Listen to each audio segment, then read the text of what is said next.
business brief, we talked about global economic uncertainty, mostly being driven by the Middle East and the impact of that on the independent business. We talked about scaling your business and what that means and how you can measure it and find the pitfalls that you face before they happen.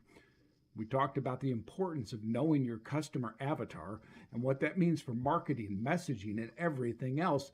And finally, we talked about positive mental attitude, that thing near and dear to my heart.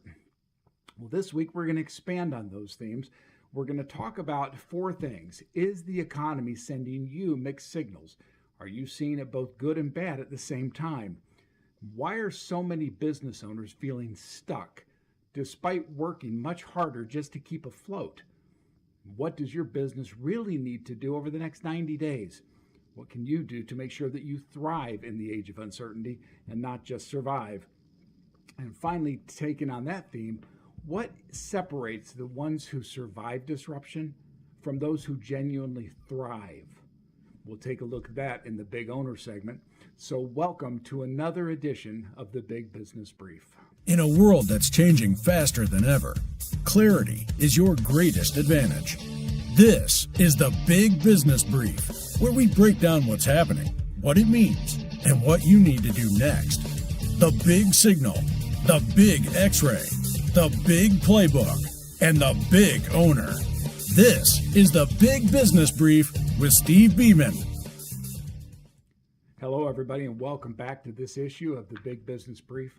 I'm Steve Beaman, your host, and it's a pleasure every week to be with you to talk about really the 4 things we think are critical to your business, what we call the big setup, and that's the overall economy and the disruption you're dealing with, the big X-ray, which is into your business and how that looks, the big playbook, which is your strategy, and then you, the big owner. I'm very happy to share this time with you, and I want to thank people who are commenting and getting value from these videos.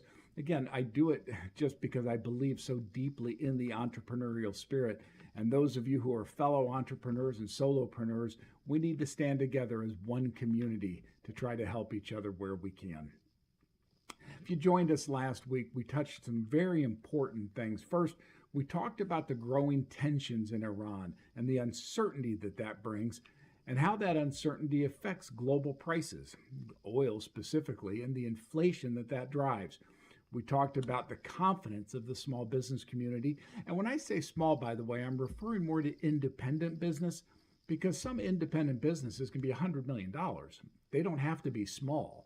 But we in the independent business community, not owned by private equity, not owned by the major corporations, we have a unique circumstance that we deal with, and that's what this program is driven to each and every week.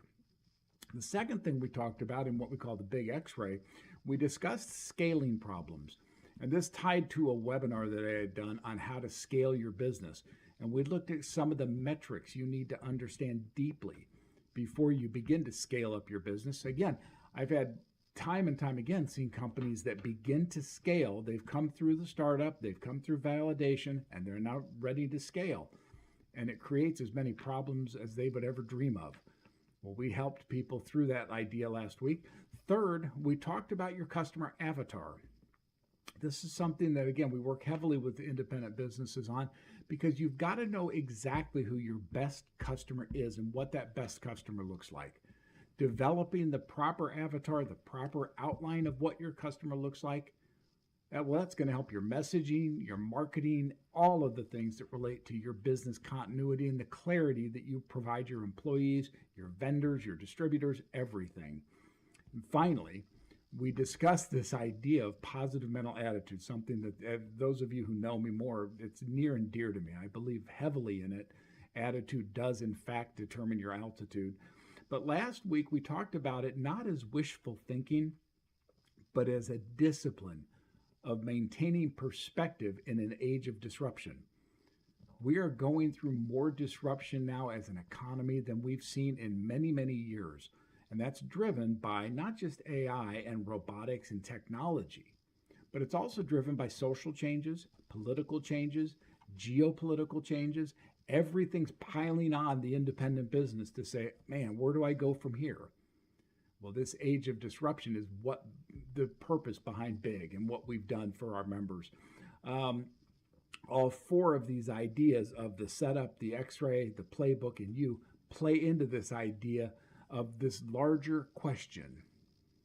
And that is this: how do independent business owners, you and me, we're riding this boat together, but how do we create clarity in a world that feels increasingly uncertain? That's the big question, and that's what this effort of mine is all about. We are a couple other things of note. We're doing our first big, what we call Big Business Summit this September in Gurnee, Illinois. It's a full-day immersive event for independent businesses. We're limited to 150 people because it is heavily individual coaching. But we're excited about that, and we'll go through the importance of businesses. Again, the x-ray, the playbook, and the owner. We're going to go through that in depth. That's coming up this September. You can visit, I think it's bigbusinesssummit.com will be the landing page for that. I don't know that that's up as of the publishing of this particular brief, but it'll be up shortly. And I hope if you live in the northern suburbs, I hope I'll see you there. We're also going to be adding a little bit in this opening segment to the program called Movers and Shakers. I've had a chance to meet with several very interesting people over the last week, one of whom built a software company and sold it. I think that would be an interesting story to tell you. One of whom is a farmer. He now wants to run for governor. I told him, we're not talking politics. Absolutely not. But if he wants to talk about policy prescriptions that help the independent business, I'm all ears. That we're all in this together, and we need good government policies to help us thrive as an independent business community. So with that, we're going to move into the big signal or the big setup. This is our discussion, non-political, of what's going on in the economy and what's really going on with the numbers. This is very geographically sensitive. So those of you living in Maine are different than those living in Texas, Illinois different than Florida, and we understand that. But we want to talk about what's overall going on so that you have a better perspective on how this might affect your independent business. I get a question, and I get this on radio when I do radio. I get it when I'm in meetings with people, and that is this: is the economy good or bad?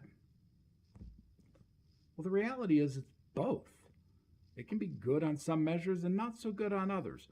And I want to talk about that because that's what makes this environment so challenging for you and me. We have no certainty with the economy. We have a lot of mixed signals. And I want to take a look. Last week, I kind of focused on the top down, the 30,000-foot view, the macro situation, if you will. But I want to talk this week with you much more about what's going on the ground level. What do we feel every day in our stores, in our shops, in our restaurants? Because there are different signals on either side depending where you want to look. Here's what we've got. Consumers are still spending money. That's a good thing, but they're spending it on credit that is increasingly delinquent. More and more as gas prices have gone up, people have gone to keeping their spending up, but they're using their credit cards to do it. And as I said, those delinquencies are rising, as are car payments. That's not a good sign for the economy. It's a sign of uncertainty. And you're feeling that in your shops, in your restaurants. In addition, you've got, while they're spending, employment's stable. Employment in this country is very, very stable. It's not growing real rapidly, but it's certainly not shrinking. That's all good. But many independent businesses around the country are experiencing what they think of as soft demand. If you're a retailer, you cannot but be affected by the growth in online shopping. I was in a Home Depot just very recently, and I was looking for something, I don't remember, for the house, and I couldn't find it. And the guy at Home Depot came up and he said, we have to go online for it. Okay, the more I go online, the less business that hard retailer does. And when you start to look for the retailer, especially in the independent business community, the internet can be a mixed blessing. It allows you to distribute your product very rapidly across a wide geography, but it also threatens your hard brick and mortar store.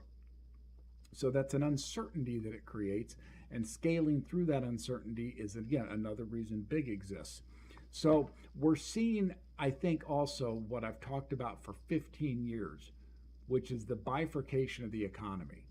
It's my belief, and has been again for 15 years, that technology and all that that means globally is going to split the economy into the wealthy and the poor, or the haves and the have-nots in a way. We're squeezing out the middle. What that drives to me is the solopreneur, the entrepreneur. I think you guys are going to be the backbone that sustains this dream of freedom. So Big exists to help you, and that's why we built it. Because in the small business, the independent business community, I mean, large corporations, they're benefiting from scale. But in the independent business community, you're dealing with higher labor costs, disruption from technology, and we're seeing that more and more, higher and uncertain financing costs, increasing insurance costs. You're dealing with these things that create uncertainty in your business planning. Again, we want to help you through that. So the economy at a 30,000 foot view looks pretty good. But when you get down to Main Street and you look at it from where, the boots hit the ground, it's very different. There's softness in the economy. And that's very geographically centric. I get that. But there's, generally speaking, softness in the economy. There's an old saying that I stole from somebody, but national averages and national economics don't pay the bills. It's your backyard that pays the bills. Your customers, your suppliers, all those things that are backdoor to you is where you're earning a living. So the national statistics could be as good as you want, but if in your community you're struggling, that's going to affect your business. And we're seeing that. We're seeing more disparate behavior in localities. So your location matters. Your customer base matters. Your industry matters. Your business model matters. There are lots and lots of lessons here that we want to talk about with you, but the key lesson is stop, and I mean this to me too, stop trying to predict economic headlines. I talked last week about avoiding focusing on the major networks, and I don't care if you watch ABC, NBC, CBS, MSNBC, CNN, Fox, I don't care. Be very careful of getting caught up into their discussions about how the quote economy is doing. Focus on your own backyard. Focus on building your stronger business with the things like your margins under control, your avatar for your customers under control, all of the things, because regardless of what the economy does, strong businesses tend to outperform weak competitors. It's as common sense as it gets. So try as hard as you can to focus on your business, not on the major things. Fear and uncertainty are huge drivers to small business and independent business. We look at the evening headlines, we look at all that. We tend to slow down if it's bad news. We tend to slow down our purchasing. We tend to slow down our hiring. We tend to plan for more disruption. On the opposite side, when the news is really good, we tend to overextend on growth and employment. Ignore those numbers. Look at your business for what your business is. Look at the critical nature of your numbers. Again, the big X-ray idea. Look into your company to see where you're strong, where you need help, and where you need improvement. And that, my friends, is going to segue me into section 2, the big X-ray.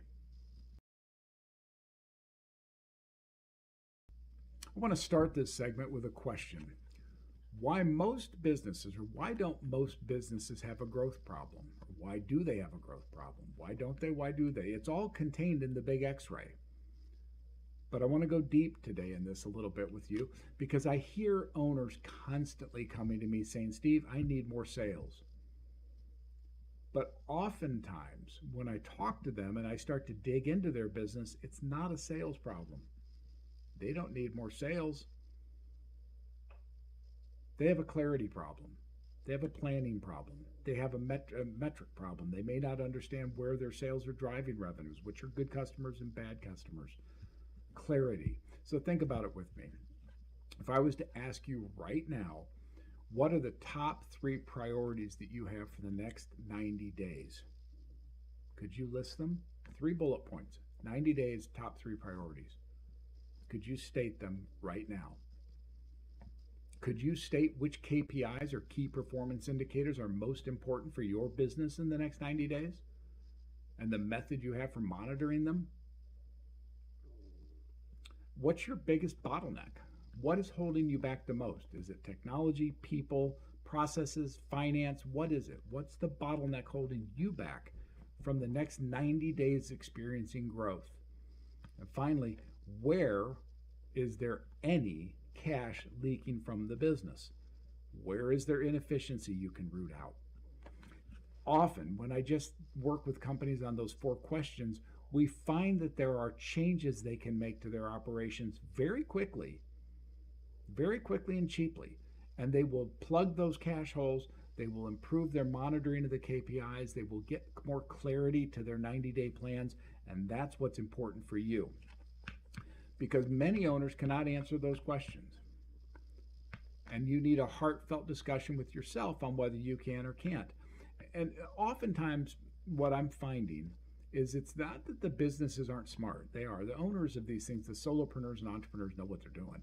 But they're so busy running around trying to keep it alive, they don't have time to sit back with clarity and say, what am I really doing the next 90 days?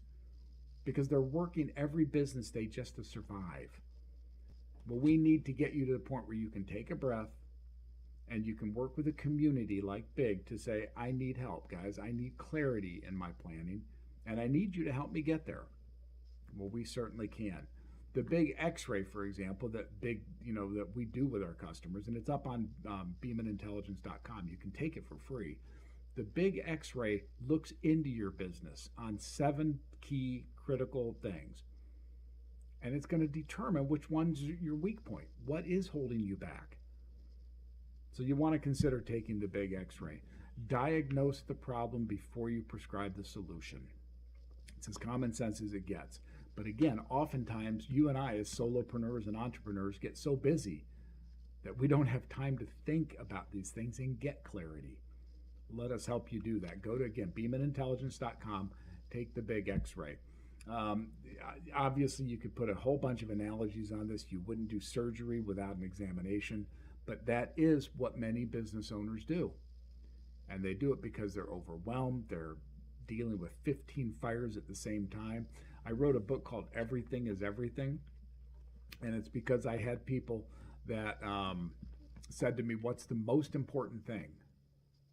And I'm thinking it's all important. There isn't one thing. It's all got to come together, whether it's your people, your processes, your products, your customers, your distributors, your vendors. All of it has to line up. It's all important. And that can be overwhelming, to be sure. Because companies, and this is true, and I've seen it time again, when you do get overwhelmed like that, you tend to buy advertising before you understand the conversion rates. So the ROI is muddy and it's not clear. You tend to hire people opportunistically or to fill jobs that don't exist yet, but you'll find a job for them. You might launch products before you understand demand just because you're scrambling to get it done. Again, we perform a Big X-ray on people to determine what is that bottleneck, what's holding you back. And you need to be doing that on your business with or without us, but you need to be doing it so that you can state, this is the area that I'm weak and I need to get clarity to have these things line up. So take some time to think about that. One of the most valuable things I believe for owners is not another tactic for success. It's gaining clarity and knowing exactly what the problem you're dealing with will be. And dealing with problems is why we're going to move into segment 3, what we call the big playbook, or a look at your strategy. This matters. Well, in the big playbook today, I want to look at a 90-day plan. I mean, last week I talked with you at length about customer avatars, and that really is, it's a critical thing to understand the exact nature of who your customer is and what they look like and what drives them, what is their fear, motivation, and all that. But this week I want to talk about execution, because oftentimes businesses don't have crystal clear goals and they don't have plans that take them in the near term that are accountable and measurable. I can tell you, when I had the blessing of the first company I bought and sold, Chicago Investment Analytics, my partners and I used to get together every quarter, and we had very detailed plans for each of our responsibilities. And you didn't want to go into that quarterly meeting without success in last quarters and a good plan for next quarter. That 90-day planning became essential to our success, and I want to see you enjoy that success. So for you, the same is true. A 90-day execution plan, what you're going to do in the next 90 days. You can accomplish a great deal if you put it on paper and you set your expectations to fulfill it. And this focus that you can get, it's what creates power. So by putting it on paper, you get clarity, you get focus, and you'll get performance. And that's important because every 90 days you roll that over, before you know it, you had a good year. And before you know that, you had a good 2 years, and then 6 years, and 10 years. And before you know it, you've exited your company with a lot of money. Now, I joke with my old partners when I've talked to them, it's very hard for us even to remember the days sometimes because it went so fast. But it was that notion of we've got to perform quarter to quarter. Every 90 days we have to perform. And that is something you need to be doing. And if we can help you with that, reach out to us at Beaman Intelligence Group, and we'll help you create that 90-day plan that makes sense for you. But a good 90-day plan kind of answers the following stuff. And as you develop it, think about it in these terms. First, what is our primary objective? Not 10 things. One, what is our primary objective to be accomplished in the next 90 days? Sounds simple, but think it through. What is your one objective? Two, what are the three most important actions I can take to prioritize achievement of that goal? Three things. And you'll find if you can label it 1, 2, and 3, it's much easier to get done than scattering it. So it's a very finite thing. What's my primary objective? What are the three things I can do to get to that objective? And then third, how do I measure success? If I do this and I achieve my objective, how do I know it? In sales, it's pretty easy, right? It's very easy to say, over the next 90 days, I want to funnel this many people through the system. I want to present this many times, and I want to close this many deals. In manufacturing, it could be efficiency improvements. In accounting, it could be efficiency improvements or cash improvements. There are ways to measure your 90-day plan, but you've got to think through, what is the objective? What are the three things that I can do to get there? And then how do I measure success? And then fourthly, who owns each component? Again, the magic of what I had in my company during the 90s with my two partners is it was a 1 + 1 = about 10. There was true synergy. And the synergy is because each of us took ownership of our respective position and then coordinated them together. So in your operation, as you state your goal, your three things, your measurement, your success measures, who takes ownership of that? Who's accountable for performing those tasks? That's where you as the entrepreneur and the business owner need to be crystal clear with your employees that you're responsible for this, you're responsible for this, and you're responsible for this. Because accountability matters. Again, I go back to my experience at CIA. We were accountable to each other. And that accountability made us achieve great things. It's going to be the same for you. Putting in accountability to your team in a healthy way by setting forth clear objectives and having clarity in your goals, that accountability will lead to great things. Understand as you're doing this that dreaming and hoping, those aren't plans. You've got to put down specifically, what am I going to do? Because execution is the difference between a dream and a hope and an actual plan. The businesses that win, remember, are not smarter. They're just more focused. So put your focus and clarity together as a plan that says, here's my objective, here are my three things, here's how I measure it, here's how we succeed at it, how I measure success, and here's who's accountable to achieve those goals. You'll find it to be very simple, but at the end of 90 days, you're going to look back and go, wow, that really worked, because I promise you it does. So understanding that the big X-ray looks at your business, the big playbook looks at your plan. Let's move now into looking at you, the big business owner. This is the final segment of our time together every week, and I call it the big owner because to me, no business will grow beyond you. You are the key to this thing. And it's a complicated life that you live. You're dealing with emotional defeat, emotional victory. You're dealing with physical strain, physical tiredness. You're dealing with all kinds of different things for you personally. But as you are, so shall be the business. So we want to talk with you always about what can be done to make you stronger, better, happier, more content.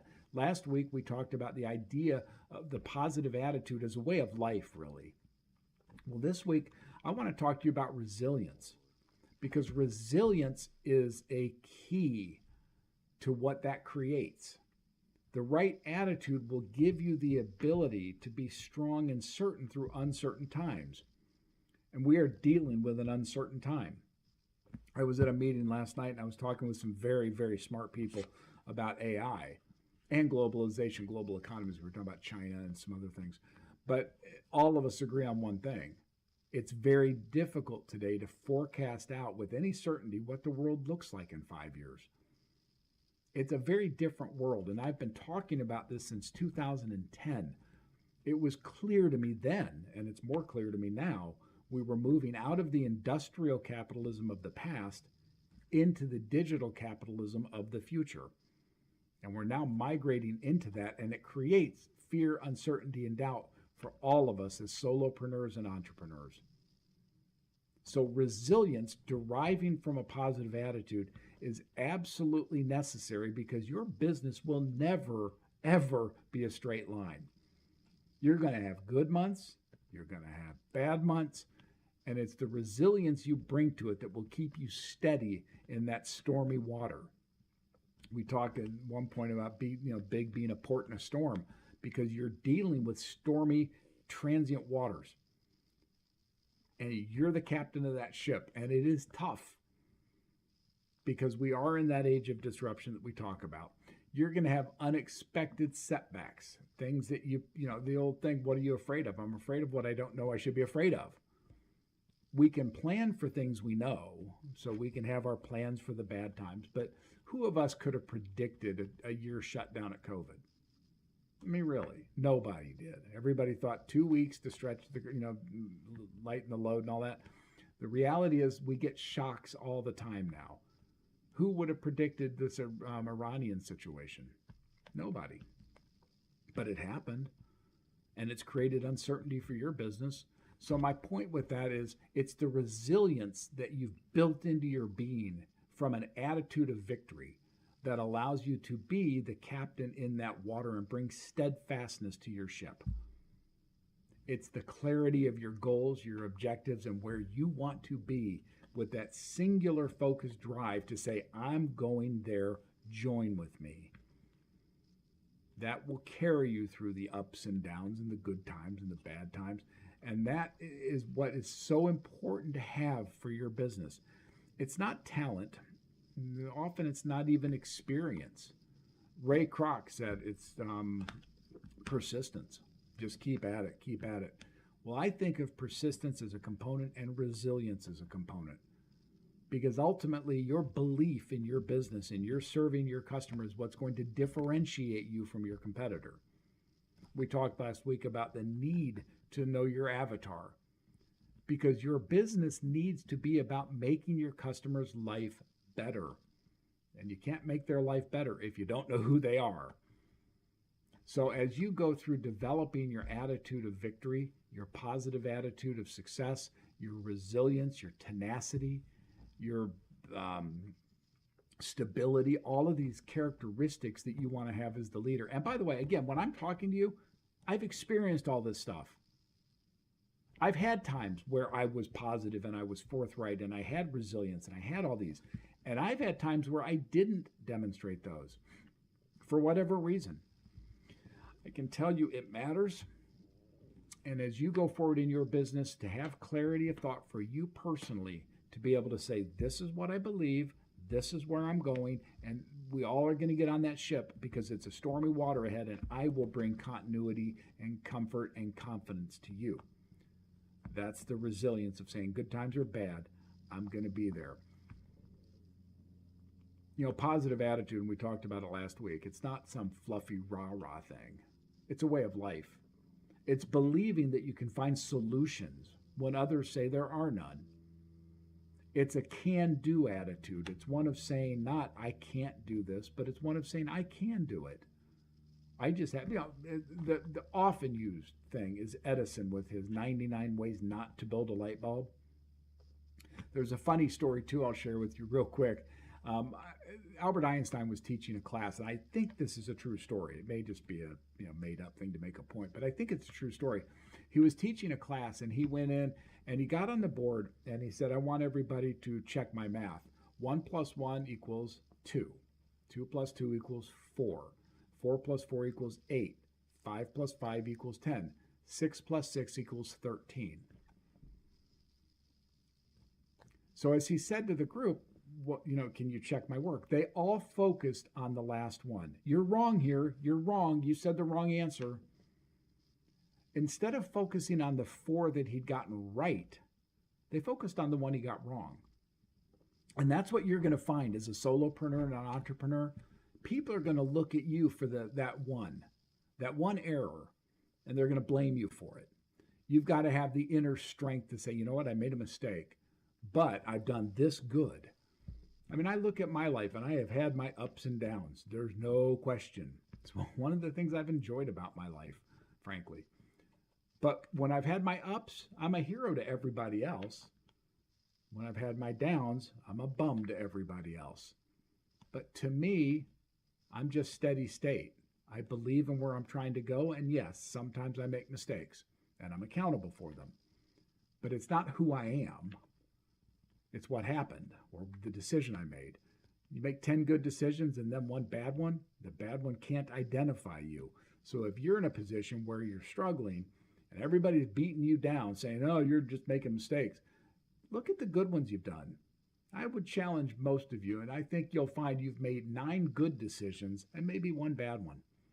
And yeah, the bad one hurts, but don't let it beat you down. Don't let it supersede your vision of you. And that's the unique world you and I live in.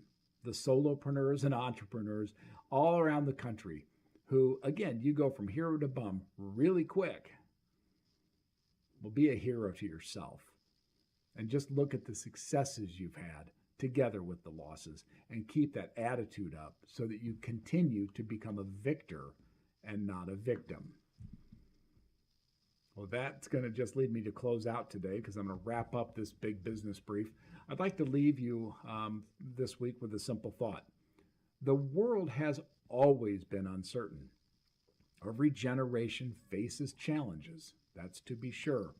Every era creates disruption, but opportunity has never disappeared. It's always been there. And we live in, thank the Lord, a free society in which the entrepreneurs can still take a good idea and make it work. Now that's getting more challenging. I had a young woman that I was talking to recently who wanted to start a business, and the regulations of the state precluded her from doing it. We see that more and more. So if you're not a member of an NFIB, you need to be. They do advocacy for small business to the federal government and in the local governments. If you've not joined an organization like BIG, please do, because together we are in a rising tide together if we make it so. We're in a shrinking tide if we let government make it so. So join us. But understand, again, opportunity is always there, but it just changes form. No matter how disruptive the world is, no matter how many government regulations there are, or bad economies, or inflation, there's always opportunity. It just changes form. But the owners who continue learning, and this is why in the 5 paths we talk about the intellectual path, the owners who stay curious and keep learning are the ones who tend to find the opportunities when others just see obstacles. So you be one of the people who finds the opportunities. But I want to thank you once again for joining me. As I said, we've got a lot going on with the Big Business Summit. We're obviously going to be coming out with the Big DEF CON report in the next week. We've got many, many things happening here at Big, and we hope you'll check us out at beamanintelligence.com. If you haven't joined, it's $25 for a monthly membership. We'd love to have you as a premium member. You get access to all of our ebooks, all of our content, and also personal time with me. I do some coaching with a number of people now, and I love it. We get on Zoom calls and have a great time. So I've done master classes on selling, finance, technology, HR, scaling a business, succession planning, how to sell a business. I've done master classes with members on all of these things, and I'd like to do them with you. So write me at steve@stevebeaman.com, and we'll see if we can't help you. But I appreciate your time today. I look forward to seeing you next week for another edition of the Big Business Brief. And again, I think we're going to have a movers and shakers time on that. So it's getting a little bit exciting for that. So have a great week. I'll see you next week.